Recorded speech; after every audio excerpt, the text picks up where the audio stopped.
Good evening friends and dear student. YouTube channel competition centre में आपका हार्दिक स्वागत है। आइए फंडामेंटल राइट में हम लोग आर्टिकल 21 पर चर्चा करते हैं। आर्टिकल 21 क्या बताती है?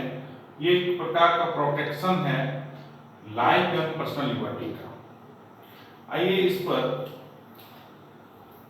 जो आर्टिकल 21 कहती है उस पर चर्चा करते हैं। नो पर्सन shall be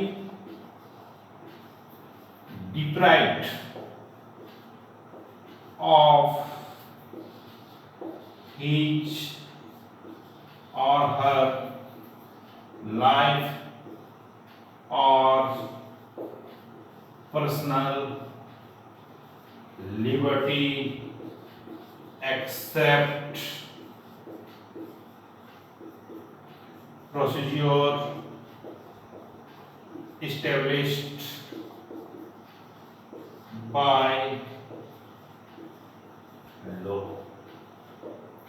कहने का मतलब कोई भी व्यक्ति का प्राण एवं दैहिक स्वतंत्रता तभी छीना जा सकता है जब विधि द्वारा स्थापित प्रक्रिया वहां पे प्रभावी हो। तो आइए इस पर चर्चा करते हैं कि यहाँ पे पर्सन का मतलब क्या होता है। पर्सन का मतलब होता है इंडियन सिटीजन और नॉन इंडियन सिटीजन। और यहाँ पे एक प्रोसेस है, प्रोसीड्योर एस्टेब्लिश्ड बाय लॉ का मतलब क्या होता है? वह कानून जो कि विधि द्वारा स्थापित हो, अर्थात कानून विधि द्वारा स्थापित हो और वो जो है सिर्फ और सिर्फ इस अनुच्छेद में एग्जीक्यूटिव से ही संबंधित है, अर्थात कार्यपालिका से ही संबंधित है। तो इसका मतलब क्या हुआ कि कोई भी व्यक्ति का प्राण एवं दैहिक स्वतंत्रता का अगर हनन हो रहा है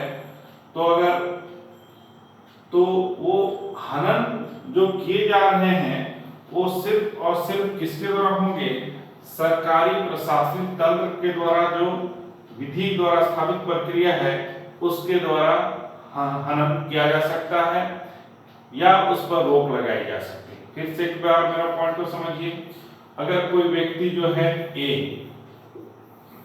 ठीक है, कोई ऐसा काम करता है जो कि आम पब्लिक के इंटरेस्ट में ना हो, तो वहां की जो प्रशासन है, जो गवर्नमेंट है, ठीक है, उस पर रोक लगा सकती है। अर्थात मान लेते हैं ए कहीं जाता है, ए व्यक्ति मान लेते हैं कोई टाउन जाता है, रांची से जाता है मान लेते हैं दिल्ली, और उसके जाने से कहीं ना कहीं लॉ एंड ऑर्डर का सिचुएशन, ठीक है, मुश्किल में आ पड़ती है, मालूम पड़ती है, तो गवर्नमेंट चाहे तो इस पर क्या लगा सकती है?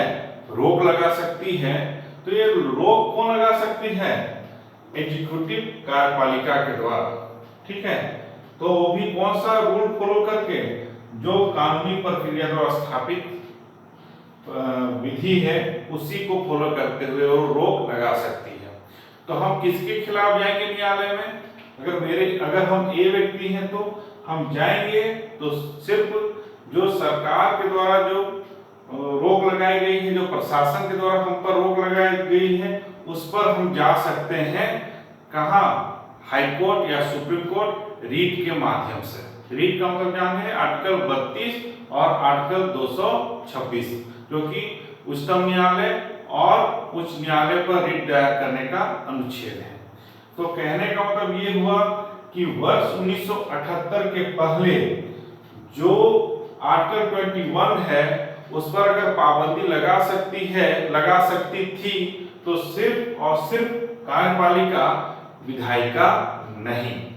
अब आइए चलते हैं आगे, इस पर क्या व्याख्या की गई है।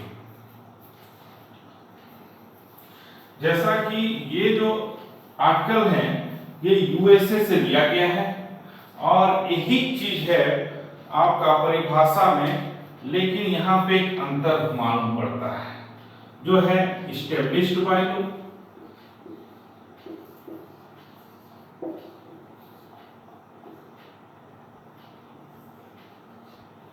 प्रोसीड्योर इस्टेब्लिश्ड बाय लॉ, मिटा के लिख देते हैं, प्रोसीड्योर इस्टेब्लिश्ड बाय लॉ।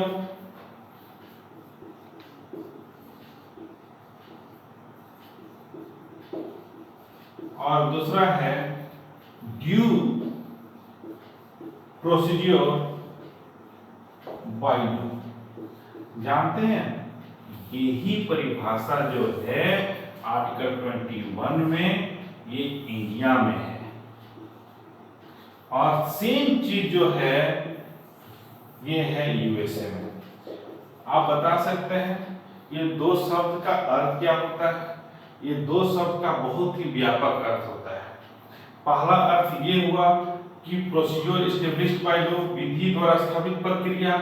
कहने का मतलब ये है कि अगर कोई एक व्यक्ति का आर्टिकल 21 के तहत कोई अधिकार का अगर हनन किया जा रहा है तो वो कहा जा सकता है? जा सकता है सुप्रीम कोर्ट या हाई कोर्ट। और ये हनन अगर किया जा रहा है एग्जीक्यूटिव के द्वारा, मतलब कार्यपालिका के द्वारा, तभी ये हाई कोर्ट या सुप्रीम कोर्ट जा सकता है। क्या चीज दायर करके? रीट दायर करके कि देखिए हमको रांची से दिल्ली नहीं जाने दिया गया, इसलिए मेरा आर्टिकल 21 का हनन हुआ, इसलिए हम वहां के जो प्रशासन है, जो डीएम है, वही जनरल केस करेंगे, तो उनके खिलाफ हाई कोर्ट या सुप्रीम कोर्ट आप जा सकते थे। और यहाँ पे अगर ये है, अगर अमेरिका में ऐसा होता तो क्या हो सकता था कि सिर्फ कार्यपालिका नहीं, एग्जीक्यूटिव भी नहीं, जो लेजिस्लेटिव है, अगर ये भी वो काम करता, रोक लगाता एक वो कहीं जाने आने से, तो वो व्यक्ति सुप्रीम कोर्ट या हाई कोर्ट रिट दायर कर सकता था। तो कहने का मतलब ये है कि देखिए ये अंतर कहाँ पड़ गया कि ये जो है आर्टिकल 21 में जो प्रोसीजर एस्टेब्लिश बाय लॉ में है वो सिर्फ एग्जीक्यूटिव तक ही सीमित था, जबकि अमेरिका में यही चीज क्या है? ब्रॉड था। तो इसलिए ये जो दोनों के बीच में गैप था, ये कब तक गैप के रूप में रहा? 1978 के पहले तक था। ठीक है, 1978 के बाद ये गैप क्या हो गए? खत्म हो गए, और कहीं ना कहीं प्रोसीजर एस्टेब्लिश्ड बाय लॉ जो है वही बन गया due procedure by law India में भी। कैसे? आइए देखते हैं। जो सबसे इंपॉर्टेंट केस था आपका आर्टिकल 21 से रिलेटेड, जिस पर सुप्रीम कोर्ट को इंटरप्रिटेशन करना था, वो था ए.के. गोपालन बनाम state of Madras. State of Madras, इसमें ए.के. गोपालन जो थे एक कम्युनिस्ट लीडर थे तमिलनाडु के, और उन्हें क्या कर दिया गया? बिना कोई विधि प्रक्रिया अपनाए उन्हें कैद करके रख दिया गया। तो उन्होंने इस पर एक रिट दायर किए। उन्होंने कहे कि जैसा कि हमको डिटेंशन किया गया है बिना कोई सूचना दिए हुए, इसलिए मैं मौलिक अधिकार का आर्टिकल 21 का हनन हो रहा है मेरा, क्योंकि मुझे कहीं आने जाने से रोका जा रहा है, कैद कर लिया गया है। साथ ही साथ मौलिक अधिकार का अनुच्छेद 19D का भी उल्लंघन हो रहा है। आपको याद होगा 19D में क्या बताया गया है? कोई भी भारतीय नागरिक भारत देश के भौगोलिक सीमा में कहीं भी स्वतंत्रता पूर्वक विचरण कर सकता है। तो इस तरह उनके जो एडवोकेट थे ये सुप्रीम कोर्ट में जाके बोले कि देखिए जो व्यक्ति है गोपाल, उनका आर्टिकल 21 का भी वायलेशन हो रहा है और आर्टिकल 19D का भी हो रहा है, क्योंकि जब किसी व्यक्ति को कैद किया जाए तो जा नहीं सकता, इसलिए ये आर्टिकल 19D का भी फंडामेंटल का वायलेशन है। इसलिए ये जो नजरबंद है, कैद जो किया गया था इनको प्रिवेंटिव डिटेंशन एक्ट के द्वारा, उसको आप न्यूलिफाइड कीजिए, रद्द कीजिए और हमको आजाद कीजिए। तो इस पर सुप्रीम कोर्ट ने बहुत नेरो व्याख्या की, बहुत संकीर्ण व्याख्या की, और उन्होंने पहली बार वर्ष 1950 में लाइफ एंड पर्सनल लिबर्टी को थोड़ा डिफाइन किए। लाइफ क्या होता है और पर्सनल लिबर्टी क्या होता है। लाइफ का मतलब जो है प्राण से संबंधित है, मीन्स व्यक्ति का सुरक्षा या सिक्योरिटी या सेफ्टी या सिक्योरिटी से जो संबंधित हो प्राण है। मतलब कोई भी व्यक्ति अपना जान का जो है उसको जीने का अधिकार है, उसको आपका जान उसका या उसे किल नहीं किया जा सकता है, उसकी प्राण है, उसका वो क्या है अधिकार है। और पर्सनल लिबर्टी का मतलब वो सभी अधिकार जो कि अरेस्ट या डिटेंशन से संबंधित है। मतलब कहने का मतलब सुप्रीम कोर्ट ने क्या किए कि लाइफ का मतलब आप समझिए कि ठीक है, लाइफ को किस श्रेणी में रखे, सेफ्टी के श्रेणी में रखे, और पर्सनल लिबर्टी कहां तक सीमित रख गया कि ठीक है कोई व्यक्ति को अगर कैद किया जाता है या नजरबंद किया जाता है तो उसका पर्सनल लिबर्टी का क्या है वायलेशन है। यही 2 या 3 चीज ही तक सीमित था जो आर्टिकल 21 था वर्ष 1950 तक। जो सबसे बड़ा बात जो निकल के बाहर आया आर्टिकल 21 से संबंधित वो था मेनका गांधी बनाम भारत सरकार का मुकदमा।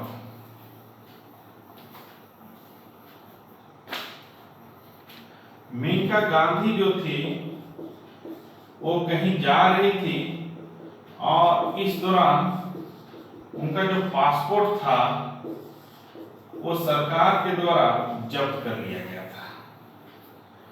और वो जो जब्त किया गया था सरकार के द्वारा वो विधि द्वारा स्थापित प्रक्रिया के द्वारा ही जब्त किया गया था। जैसा कि आपको याद है इंडियन पासपोर्ट एक्ट 1967 के तहत ही उनका जो पासपोर्ट था उसे जब्त कर लिया गया। तो मेनका गांधी सोचने लगी कि भाई हमको आने जाने पर रोक लगा दिया जा रहा है, ये तो मेरा मौलिक अधिकार 21 का क्या है वायलेशन है। और मेनका गांधी को जो लोअर कोर्ट थे हाई कोर्ट वो अपनी पक्ष रखने का भी मौका नहीं दिए थे, इसलिए ये क्या था नेचुरल जस्टिस के खिलाफ था। तो उन्होंने ये मुकदमा दायर किए और इस मुकदमा में जो लाइफ एंड पर्सनल लिबर्टी है वो आगे बढ़ गया। क्या बढ़ा, यही आया मामला कि अब जो प्रोसीड्योर एस्टेब्लिश्ड बाय लॉ जो थे परिभाषा का अंत में याद करेंगे उसमें सिर्फ एग्जीक्यूटिव मींस कार्यपालिका ही ऐसा नहीं कर सकती है, ठीक है, इसमें लेजिस्लेटिव को भी क्या कर दिया गया जोड़ दिया गया। किसके द्वारा माननीय उच्च न्यायालय के द्वारा। अब क्या होगा कि अगर कोई व्यक्ति ए अगर रांची से दिल्ली अगर जा रहा है और उस पर रोक किसके द्वारा लगाई जा रही है, कोई कानूनी प्रक्रिया के द्वारा लगाई जा रही है, कोई राज्य के विधानमंडल से पारित कानूनी प्रक्रिया के द्वारा क्या लगाई जा रही है कि भाई आप नहीं जा सकते, आप ऐसा करेंगे तो आप रांची से दिल्ली नहीं जा सकते, ये कानून है देखिए विधानमंडल द्वारा पारित है। तो इस मुद्दे पर अगर व्यक्ति को लगता है नहीं मेरा आर्टिकल 21 का हनन हो रहा है तो वो हाई कोर्ट या सुप्रीम कोर्ट जा सकता है। मतलब देखिए कहने का मतलब कि सिर्फ आर्टिकल 21 जो थे 1978 के बाद कार्यपालिका तक ही सीमित थी। अब क्या हो गई, यही आर्टिकल 21 अगर विधान मंडल द्वारा पारित कानून अगर कोई व्यक्ति का आर्टिकल 21 का अगर हनन हो रहा है उससे तो हाई कोर्ट या सुप्रीम कोर्ट में अपना पक्ष रख सकता है। इस तरह से देखिए एक तरह से जो प्रोसीड्योर एस्टेब्लिश्ड बाय लॉ अब अमेरिका के ही जैसा ड्यू प्रोसीड्योर जो लॉ है उसको फॉलो करने लगा और इस तरह से जो गैप थे यूएसए और इंडिया के बीच में आर्टिकल 21 का वो क्या हो गया खत्म हो गया। अब हम लोग आगे चलते हैं, चर्चा करते हैं। एक बड़ा हमको याद आ रहा है कि लाइफ और पर्सनल लिबर्टी में और इसमें क्या क्या चीज जोड़े गए। लाइफ तो जान गए हम लोग, पर्सनल लिबर्टी का मतलब वो सभी अधिकार जो मानव को रिस्पेक्टफुली जीने का अधिकार प्रदान करता है वो है पर्सनल लिबर्टी।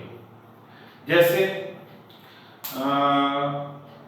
कोई भी व्यक्ति जो है, चाहे महिला है, उसका सम्मान करना, इमरजेंसी मेडिकल लेना, और मेडिकल में जो भी एक्सपेंसेस है खर्च, वो भी आपका सरकार के द्वारा वहन किया जाता है, भी आर्टिकल 21 के तहत है। कोई व्यक्ति एक जगह से दूसरा जगह ट्रेवल कर सकता है, एक राज्य से दूसरा जगह राज्य जा सकता है, एक देश से दूसरा देश जा सकता है। और निजता का भी अधिकार, मतलब राइट टू प्राइवेसी भी इसी में शामिल किया गया वर्ष 1978 में। किसी व्यक्ति का अगर फोन टेपिंग हो रहा है तो वो बोल सकता है कि नहीं, मेरा आर्टिकल 21 का वायलेशन हो रहा है, वो इस पर हाई कोर्ट या सुप्रीम कोर्ट जा सकता है। और कोई मतलब व्यक्ति दोषी कार है, अगर उसे हथकड़ी लगाया जा रहा है तो वो भी आर्टिकल 21 का वायलेशन है। स्पीडी ट्रायल अगर नहीं हो रहा है कोर्ट के द्वारा, ठीक है, मामले का तुरंत सुनवाई नहीं हो रहा है तो भी क्या है, आर्टिकल 21 का वायलेशन है। अगर कोई व्यक्ति जेल गया है और उसे जो मूलभूत सुविधा मिलना चाहिए वो नहीं मिल रहा है तो आर्टिकल 21 का वायलेशन है। अगर कोई व्यक्ति को अकेले जेल में रखा गया है, कोई रूम में रखा गया है, वो भी आर्टिकल 21 का वायलेशन है। तो आर्टिकल 21 का वायलेशन में बहुत सारी चीज जोड़े गए हैं। इनमें से एक क्वेश्चन, राइट टू इंफॉर्मेशन को किस में रखा गया है, आर्टिकल 21 में रखा गया है। और इसमें एक इम्पोर्टेंट जो पॉइंट है वो है, जो इसमें हम लोग चर्चा करते हैं, जो आया हुआ था, सुसाइड जो किया करता है व्यक्ति, वो क्या आर्टिकल 21 का अधिकार है कि नहीं उसे, जिसे बोल सकता है कि नहीं ये सुसाइड करना चाहता है, ठीक है, और करने का प्रयास करता है, बोलता है नहीं नहीं ये तो मेरा लाइफ है, हम इसके साथ कुछ भी कर सकते हैं, ये मुझे संविधान आर्टिकल 21 में दिया गया है, लाइफ एंड पर्सनल लिबर्टी, मेरा शरीर है, मेरा प्राण है, हम सुसाइड कर सकते हैं। तो ऐसा बिल्कुल नहीं है। सुसाइड जो है ये आर्टिकल 21 के अंतर्गत नहीं आता है। एक प्रकार का ये क्या है, क्रिमिनल एक्ट है, जो कि ये जानकारी में होगा, सेक्शन 309 आईपीसी के तहत क्या है, दंडनीय है। टेस्ट ऑफ वर्जिनिटी भी क्या है, वायलेशन है आर्टिकल 21 का। शुद्ध वायु, शुद्ध जल ये प्राप्त करने का अधिकार भी आर्टिकल 21 में है। राइट टू शेल्टर ये भी आर्टिकल 21 में है। राइट टू टेक फूड ये भी आर्टिकल 21 में है। तो आर्टिकल 21 में बहुत सारी चीजें, अगर कोई उद्योग से प्रदूषण हो रहा है तो प्रदूषण रहित वातावरण में भी जीने का अधिकार कौन प्रदान करता है, आर्टिकल 21 ही प्रदान करता है। तो आर्टिकल 21 एक ब्रॉड थिंग, सबसे ज्यादा इंटरप्रिटेशन इसमें किया गया फंडामेंटल राइट में, वो था आर्टिकल 21। उम्मीद है कि इसको आप थोड़ा ध्यान से देखेंगे, जो बात मैंने बोले उसको एक बार रिपीट करके सुनेंगे, क्योंकि YouTube चैनल में कभी-कभी स्पीड में हम लोग चले जाते हैं, पीछे का तथ्य छूट जाता है। अब हम लोग जाते हैं थोड़ा सा आगे। आप बताइए कि जब इमरजेंसी लगेगा, राष्ट्रीय आपातकाल लगेगा, तो क्या आर्टिकल 21 का वायलेशन होगा, या वायलेशन करने का मतलब सस्पेंड होगा? तो आप क्या उत्तर देंगे, इमरजेंसी के दौरान क्या आर्टिकल 21 भंग होगा? तो आप बोलेंगे बिल्कुल भंग नहीं होगा। और भी मौलिक अधिकार भंग हो सकते हैं, आर्टिकल 19 भंग हो सकता है, लेकिन आर्टिकल